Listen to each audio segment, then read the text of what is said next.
welcome back to another episode of Root to Ring, a resilient parenting podcast. I'm Abby, your host, parent coach, and fellow mom in the messy middle of motherhood right alongside you.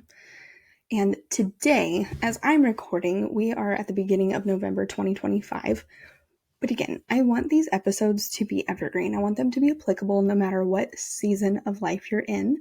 But part of what I'm thinking about as I'm in this season and supporting my clients right now is thinking about finding rhythms in life. Now, I don't know about you, but with the holidays coming up, it can get a little hectic, so to speak. I think this is where parents feel like grades have recently come out and you're trying your best to make sure your child is just not going to fail every single one of their classes, while also navigating end of season sports, beginning of other sports, all the different sports, extracurriculars, parent-teacher conferences, Halloween just happened, we're getting ready for Thanksgiving, having to manage all those things on top of, the holidays, which can be so great, or can be so heavy, or can be a beautiful blend of both, but oftentimes it doesn't feel beautiful, it just feels chaotic. And thinking about the holidays coming up where you're like, great, I'm going to have my teen home for some big chunks of time because we have Thanksgiving break, and then we have Christmas break, which kind of ties into the New Year's break. I know it's one and the same for winter break, but just that idea of like, there's so much that starts to happen really, really fast. I don't know about you, but when I turn on social media, when I'm even like just looking at the TV, I feel like I'm getting bombarded with, hey, there's X amount of days left before the end of the year. Become the person who you really want to be by then. Or like so many ads for like toys or tech or the latest and greatest, like all these different things that your teen needs in order to thrive. And it can just get to be a lot. And so I want to be mindful of that as well, that I'm not just adding to that noise. But part of where I do want to give you an encouragement, and if now is not the season for you, that is a-okay. But this is part of where I created the Rooted Parenting Circle, is so that you have a place to come tune out all the noise, all the pressure, all the chaos that is happening in this season of life, and really get rooted in the support that you need. So that's where if you are like, hey, Abby, I am just struggling right now with knowing how I'm not even sure how to show up for my teen, let alone myself, this space is for you. So if you're feeling like it's all just too much right now and you need something more personal, feel free to reach out to me to find out more about the Parenting Circle, or even if you need a little bit of one-to-one support in this season. And I realize everybody's got their own thing going. Parenting really is more of a spectrum, that you might be navigating grades with your teen, or you might be navigating some serious behavioral issues with your teen, or you might not be navigating much at all. Your teen might actually be thriving this year, and you're like, where am I? This is new, and I'm afraid to jinx it. I don't want it to go away. And so that's part of where I just want you to know that you have that support from me in the Rooted Parenting Circle. It's a monthly membership. You can cancel anytime. So even if you're like, I need some help for November, and then December, I'm good, I got it, that's totally fair. I just want you to be able to get what you need in this season, because I know I keep saying season. It's literally part of what we're talking about for the month of November, is how we can focus on these rhythms and not feel overwhelmed by everything else going on. And so today, what we're really going to focus in on is how we don't need to be held to the standard or the pressure of these routines that we're building in our head. Instead, I want to talk about how we can shift into a rhythm. And when I think about this, as I was even preparing for today, I think about all of the parenting advice that is out there. And you've literally heard it from me too, because it is an important piece of like being consistent and being able to practice these things regularly. And if I haven't said it before, hear it now. I don't want this to be another piece of the puzzle of pressure for you. I don't want this to be another thing that you're like, well, great, I'm not doing that either, so obviously I'm failing everything. That is not my intent at all. Instead, I want to help you shift from the routine the expectation that you have, the standard that you're holding yourself to for some of these things, and figure out how we can turn them into a rhythm that you can easily tap into right now. And why I like the idea of rhythm is that, yes, there are going to be times where you have to consistently show up and do certain things day in and day out. And like I was saying, with parenting being a spectrum, it is also seasonal.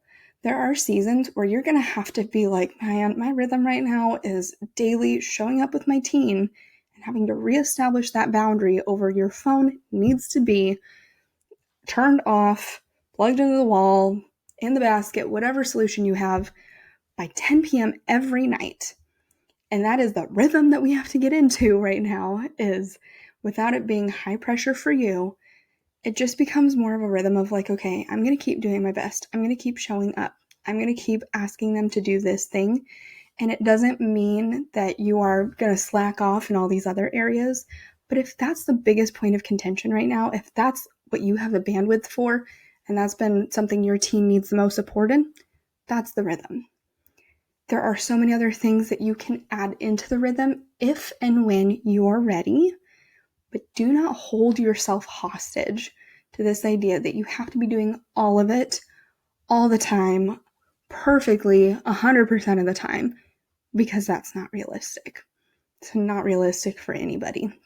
In fact, I was listening to, I think it was an audiobook this week that was talking about that mom that we almost like all kind of have in our mind that's like able to cook all the meals that are healthy and organic and on time and they're hot, and also be able to like go and get everybody to school on time and then make sure everybody's signed up for all their activities and sports and that they're all, nobody ever leaves anything at home and that they're just like so on top of discipline, but also connecting with their child beautifully.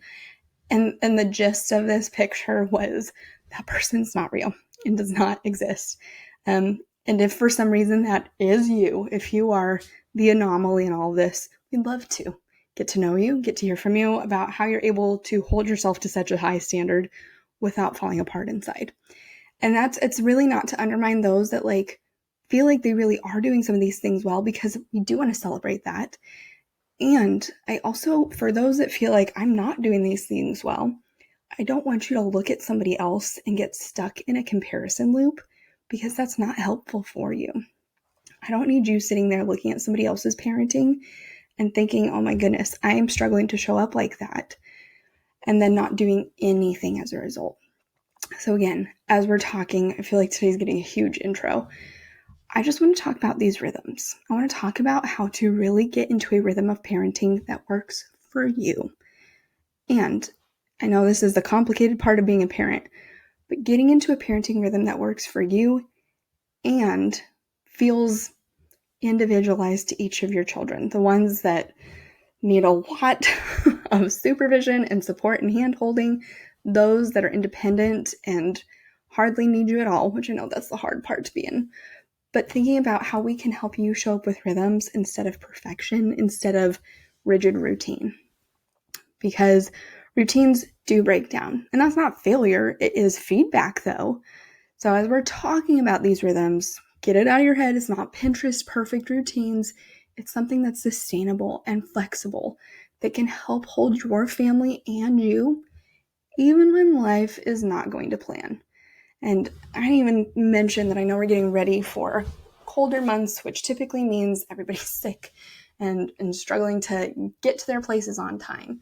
And so if that is you, if you're already just feeling the pressure of day-to-day life, please hear this.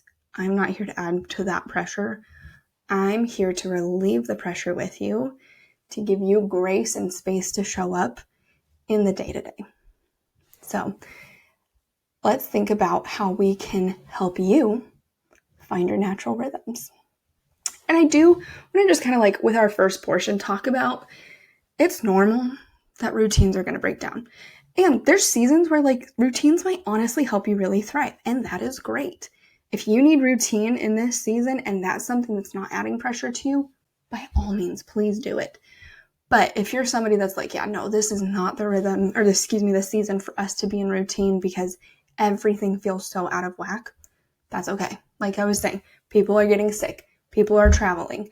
Maybe you had a really, especially after Halloween, like, I don't know if you're somebody that like might struggle with like all the what ifs. And so maybe you had like a really terrible night's sleep. Oh yeah, in addition to daylight savings, thankfully this one we're supposed to be getting more sleep, but there's just like, you're having to adjust and navigate all these different things changing at once. And so it might feel overwhelming and you might have good intentions and then life happens. And again, that's not failure. You're not broken. That's sometimes the trap that we get ourselves caught in, is that we have been told by mainstream parenting that we do have to just like stick to the plan no matter what. Fix the schedule. Do this so that your teen will start respecting you. And then what happens when that falls apart or when it doesn't go according to plan? You have to be able to pivot instead of spiral in shame. And that's something else about resilience, is being able to model and practice flexibility. It's hard, but it's so good.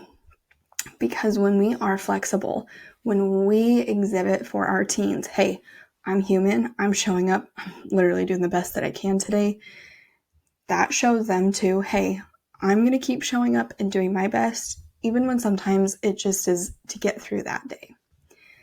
Because I want you to sit with this idea that sometimes these routines, and I feel like I should have a different word for this, but kind of like expectations that we have for ourselves really do come from our heads, from what we think we should be doing. But rhythms are really the thing that help us respond to what's happening. That we are receptive to life and what's happening before us. And I like keep moving for those that have the visual podcast, because it just makes me think about not necessarily like an ocean when it feels like a Category 5 hurricane, the midst of holiday season. It's really more about like the ebbs and flows and just trying your best to go with the waves, to ride the waves, to see what's working right now, what's not, and what needs to be adjusted along the way. So in the next section, I do want to talk about this idea of routine versus rhythm, because routine is structured. It's very much task-based. And like I was saying, consistency is never meant to add to that pressure. But if you're like, I have to be consistent and I'm measuring myself based off of how consistent I am, that might be part of where things are falling apart. Because that is your whole system, is like, if I can't be consistent 10 times out of 10, then I'm just wrong.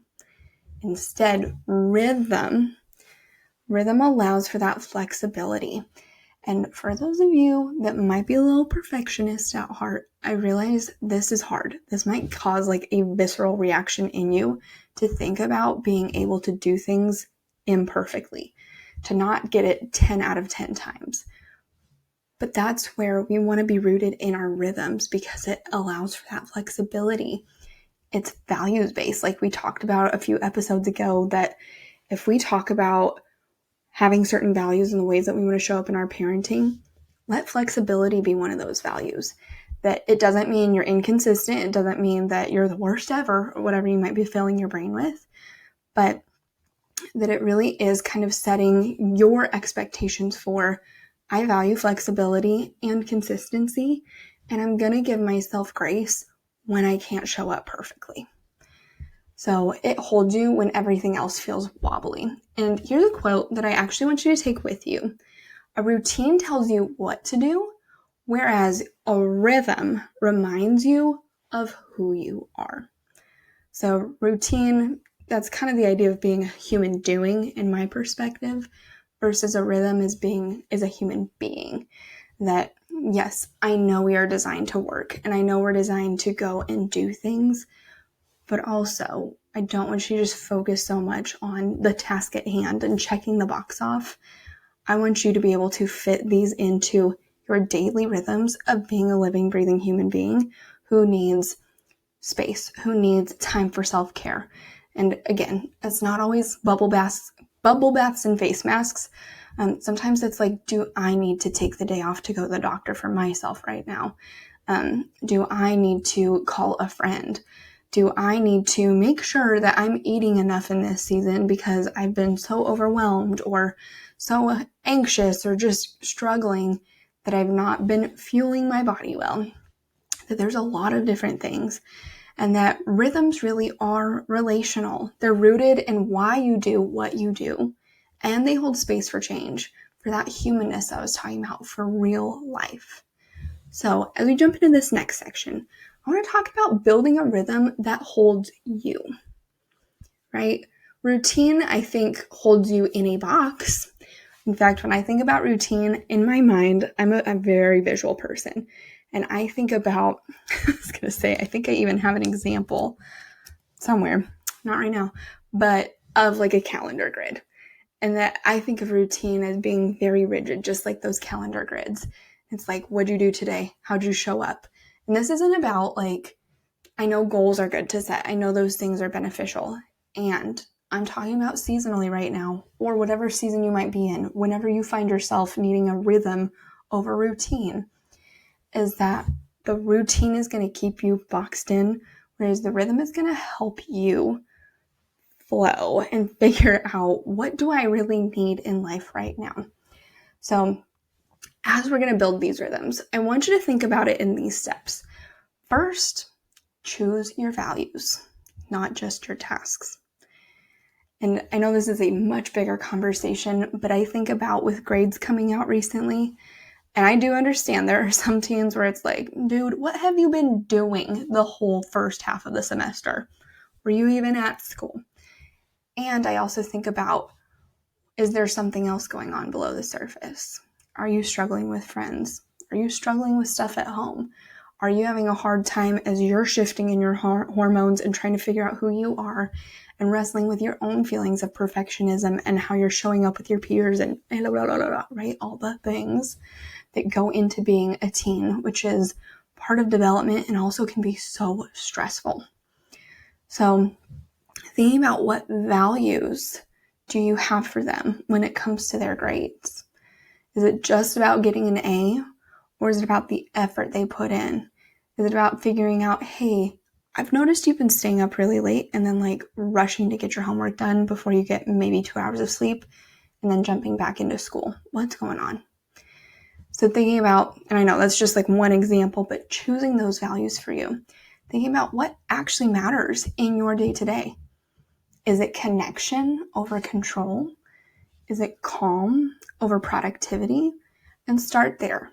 And again, I'm not saying shirk all your responsibilities. I'm just saying this is a time where it's okay to get rooted back in your rhythm. So an example of this is, what would a rhythm of connection look like in our morning instead of just checking boxes?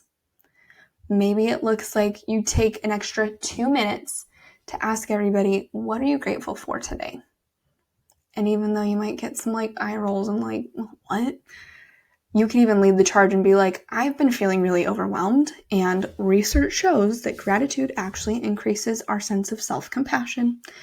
And so you could say, I've been feeling overwhelmed. I've been kind of mean to myself and probably snappy with you all.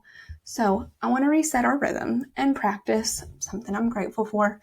And y'all can tell me every single day that you're grateful for your arms, but I want you to start with me and just think of that as a rhythm. Just for a month, just for a week even.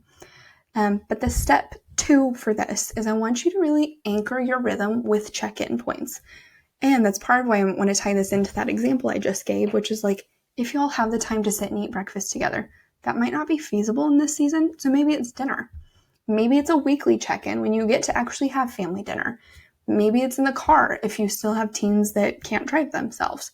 There's all kinds of ways that you can build these into those little check-in points with them or for yourself. It doesn't always have to be with your teens or your spouse or your partner or whoever. This can be on your own. Maybe you're brushing your teeth and you're like, I actually just need to listen to like a really uplifting song right now. That's part of what would help. So you don't need a full-blown spreadsheet for this, right? Just a few anchors. You could think about, what's a morning reset? What do I need today?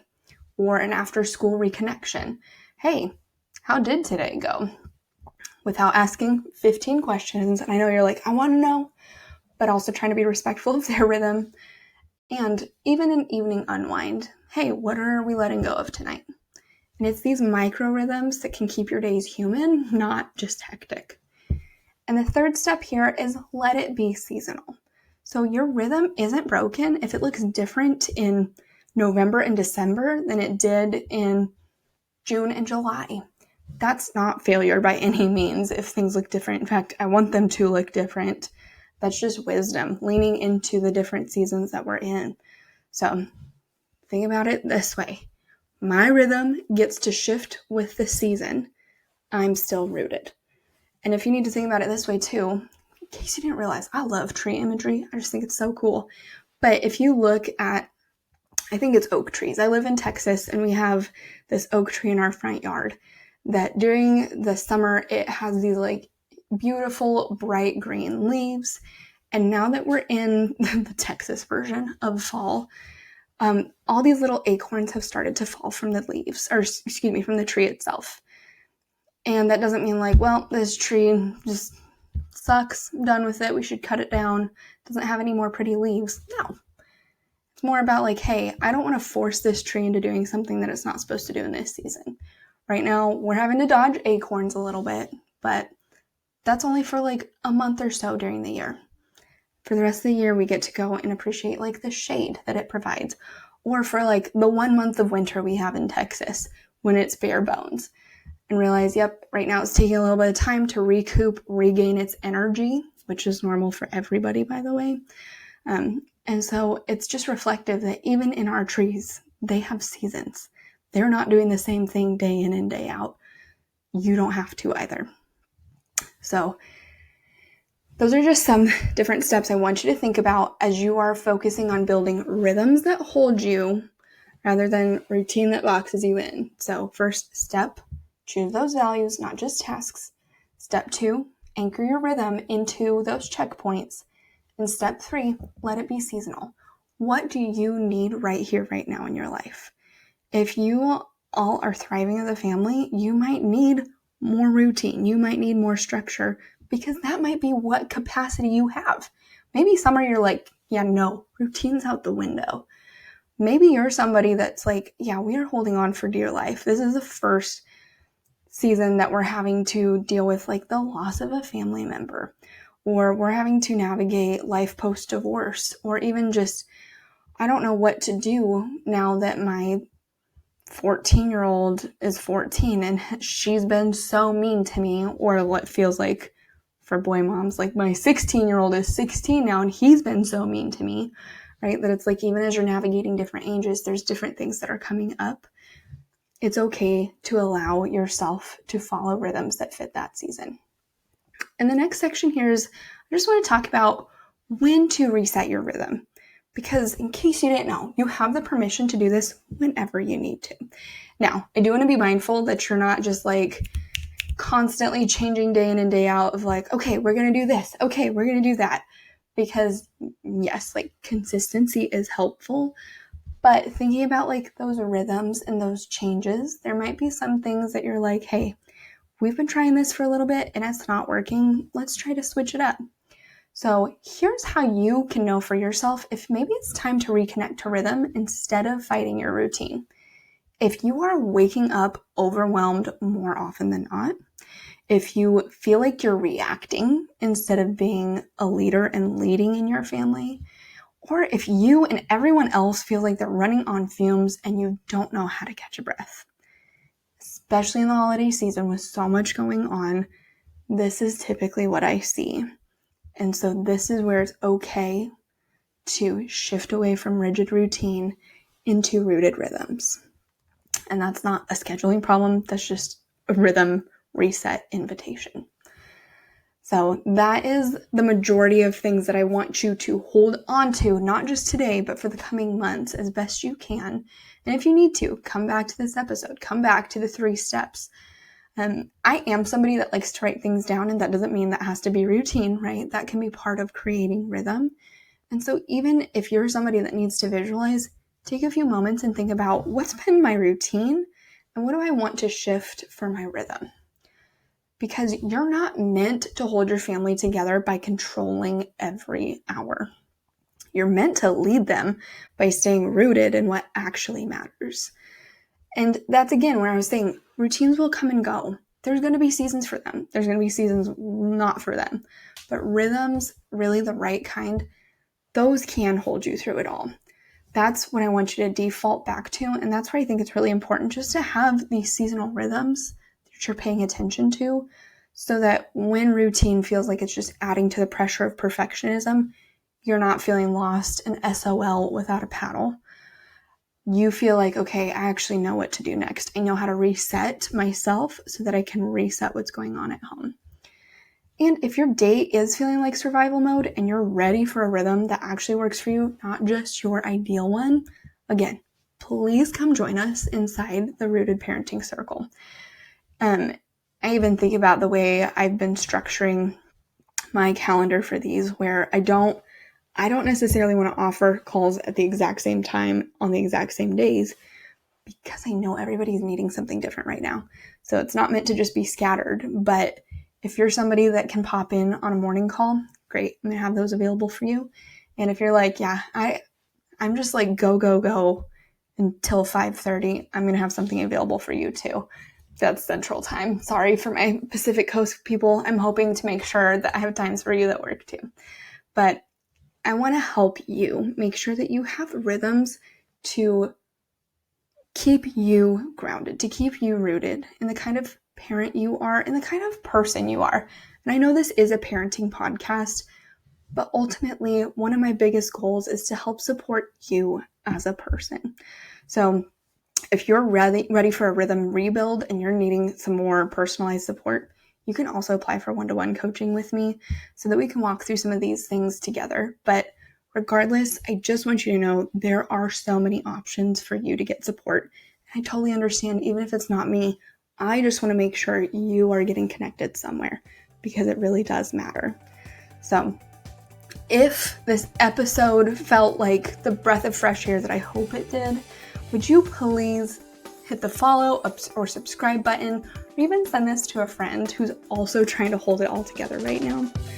And remember, you don't need to be perfect. You just need to be rooted.